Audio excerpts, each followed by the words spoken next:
Teman-teman, balik lagi sama aku Ririn. Kali ini aku mau membahas tentang sesuatu yang viral di sosial media bahkan terjadi baru-baru ini. Seorang mahasiswi dilenyapkan oleh mantan pacarnya sendiri yang tak lain dan tak bukan mantan guru musiknya dulu.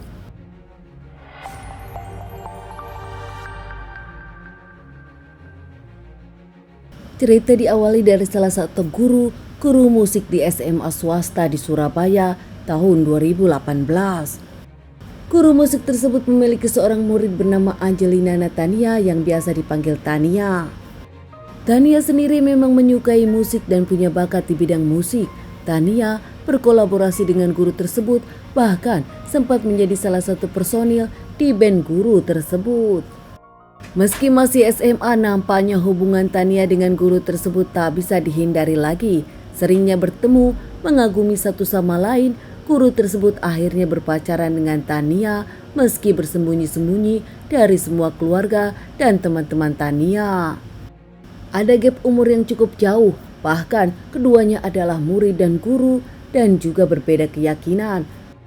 Tania beragama Kristen sementara guru tersebut beragama Muslim dan keduanya pun tak bisa bersatu. Dan teman-teman, hubungan yang akhirnya disembunyikan, meski disembunyikan rapat, akhirnya ketahuan juga oleh keluarga Tania yang akhirnya pasangan mereka ini harus putus cintanya kandas dan jalan masing-masing. Berumur 22 tahun, Angelin sendiri adalah anak kedua dari 3 bersaudara.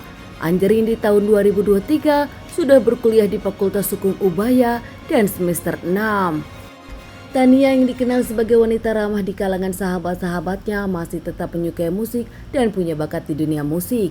Ya, Tania sendiri nampaknya di belakang keluarganya masih tetap berhubungan dengan mantan gurunya yaitu Roy.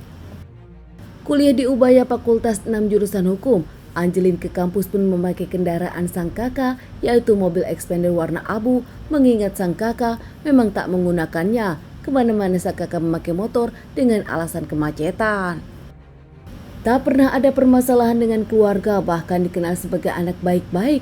Angelin selalu pamit kemanapun dirinya pergi. Tak ada yang berbeda dengan tanggal 3 Mei 2023. Angelin pamit kepada sang ibu untuk berkuliah karena hari itu dirinya pun ujian.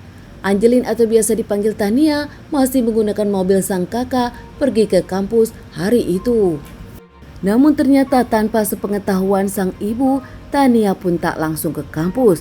Tania datang ke salah satu kafe yang ternyata di kafe tersebut ada Roy, mantan gurunya yang juga pacar dari Tania. Meski Roy sudah menikah dan punya 2 anak dan dengan perbedaan keyakinan yang ada, hubungan Roy dengan Tania tetap dijalani meskipun dengan segala perbedaan status yang ada. Mampir ke kafenya Roy sebelum ke kampus, akhirnya Tania pun diantarkan Roy ke kampus karena dirinya harus ujian, sementara Roy akan mendatangi tempat-tempat di mana dirinya bertemu beberapa orang. Usai mengantarkan Tania ke kampusnya, Roy ternyata bukan menemui beberapa orang rekan kerjanya, melainkan dirinya mencoba meminjam beberapa uang, bahkan mencoba menggadaikan mobil Tania, mobil kakak Tania yang dipakai ke kampus dengan alasan dirinya memang dikejar hutang dan harus membayarnya. Kesulitan keuangan dan butuh uang, bahkan Roy mengaku dirinya ingin membuka usaha di Pacitan. Roy sendiri memang punya niat jahat kepada Tania dengan cara menggadaikan mobil kakak Tania. Namun ternyata nampaknya Roy tak bernasib baik. Beberapa kali mendapui penadah untuk menggadaikan, nampaknya tak ada yang mau karena di KTP dan juga di STNK namanya berbeda. Roy tak mendapatkan pinjaman atau tak mendapatkan gadaian dari mobil kakak Tania. Gagal menggadaikan mobil kakak Tania, Roy kembali menjemput Tania di kampusnya. Usai menjemput Tania, Roy pun mengutarakan niatnya untuk meminjam uang kepada Tania senilai puluhan juta yang langsung saja ditolak Tania karena dirinya sudah tak punya uang lagi. Bukan kali pertama, Tania beberapa kali meminjamkan uang kepada Roy namun tak pernah dibayar. Roy pun akhirnya mengutarakan niatnya kalau ingin menggadaikan mobil yang dipakai Tania yaitu mobil kakak Tania yang juga ditolak oleh Tania karena Tania tahu itu bukan mobil dirinya dan STNK-nya pun sempat hilang menurut Tania yang ternyata dibawa oleh Roy sebelum beberapa kali pertemuan dengan Tania. Kesal tak mendapatkan uang, Roy pun akhirnya mengajak Tania jalan-jalan tak memulangkan Tania. Meski kondisi sudah malam, akhirnya Roy mengajak Tania untuk menginap tak pulang ke rumah. Tania pun mengiyakan. Roy dan Tania akhirnya menginap di salah satu apartemen di daerah Surabaya. Terlihat di CCTV apartemen, Tania dengan Roy datang ke apartemen tersebut dengan baik-baik saja dan masih tampak terlihat mesra. Keesokan harinya setelah check out dari apartemen tersebut, Roy masih tetap mencari dan ingin menggadaikan mobil kakak Tania yang akhirnya Tania pun pasrah mengikuti keinginan Roy. Datang beberapa kali ke pegadaian-pegadaian yang berbeda namun ternyata sama, tetap ditolak dengan alasan KTP dengan nama STNK berbeda hingga akhirnya pegadaian tak ada yang mau menerima mobil kakak Tania tersebut. Usai keliling tak mendapatkan hasil, akhirnya pasangan ini pun kecapaian. Akhirnya Natania dengan Roy memilih tempat peristirahatan di salah satu park, Wonorejo Park.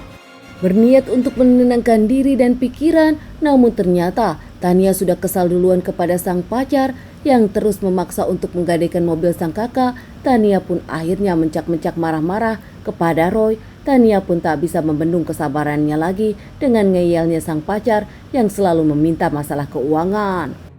Pasangan ini pun akhirnya cekcok di dalam mobil. Tania mengeluarkan kata-kata yang tak menyenangkan untuk Roy. Bahkan Tania pun teriak-teriak menjerit hingga menjadi sorotan orang-orang yang ada di sana.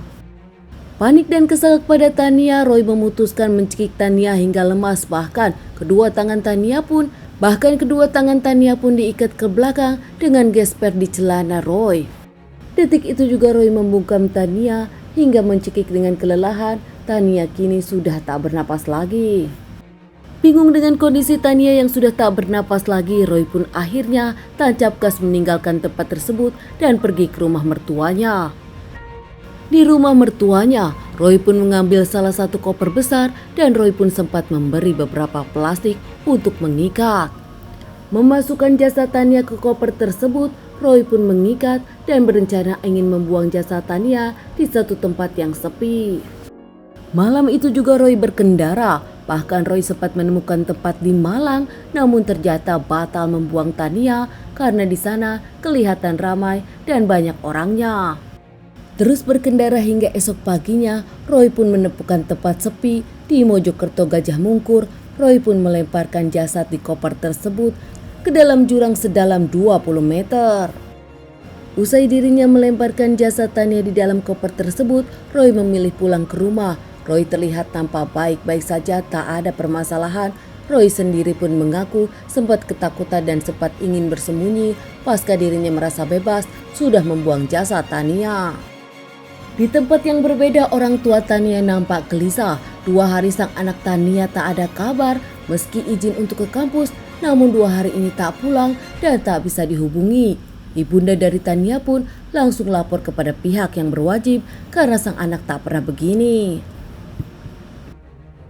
Di sela lapor kepada pihak yang berwajib, keluarga Tania pun tetap mencari tahu Tania di mana dan bertanya kepada sahabat-sahabat Tania di kampus tentang Tania dan kehilangannya Tania. Keluarga diri Tania pun membuat brosur mencari kemana hilangnya sang anak Tania. Sahabat dari Tania mengungkapkan beberapa hari lalu bertemu dengan Tania sebelum Tania menghilang. Tania diantarkan ke kampus oleh sang pacar yaitu Roy. Orang tua dari Tania mengaku sempat kaget karena Roy adalah mantan pacar SMA-nya dulu yang juga guru musiknya, yang menurut keluarga memang antara mereka sudah tak ada hubungan lagi. Orang tua dari Tania sempat menanyai dan menghubungi Roy, namun Roy masih berkilat dan mengaku tak tahu di mana keberadaan Tania, bahkan mengaku tak pernah bertemu Tania 2 hari ini. Meski ada kecurigaan kepada Roy, namun keluarga Tania nampak tak bisa berbuat apa-apa dan menyerahkan semua penyidikan kepada pihak yang berwajib. Dari pihak yang berwajib sendiri sudah memintai keterangan sahabat-sahabat Tania yang masih tetap kekeh menyebutkan orang yang terakhir bertemu dengan Tania adalah Roy.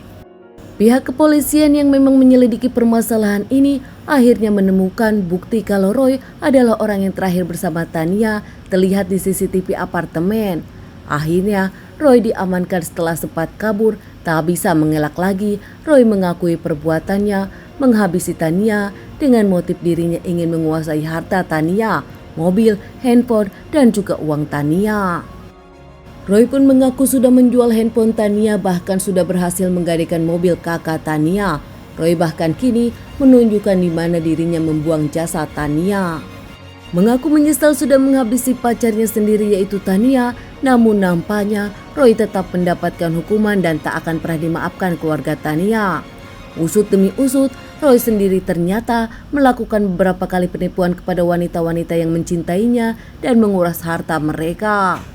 Turut berduka kepada keluarga Tania yang jelas pasti sedih, dan Tania semoga dirinya diterima di sisi Tuhan. Ambil hikmahnya teman-teman, kali ini pembelajaran dari video ini adalah kita jangan terlalu percaya kepada kaum lelaki yang ternyata memang sudah punya istri namun tetap mencari uang dari wanita-wanita yang mencintainya. Amit-amit dijauhin dari laki-laki kayak Roy. Makasih buat teman-teman yang udah nonton video aku. Jangan lupa ditunggu video-video selanjutnya. Makasih teman-teman, bye.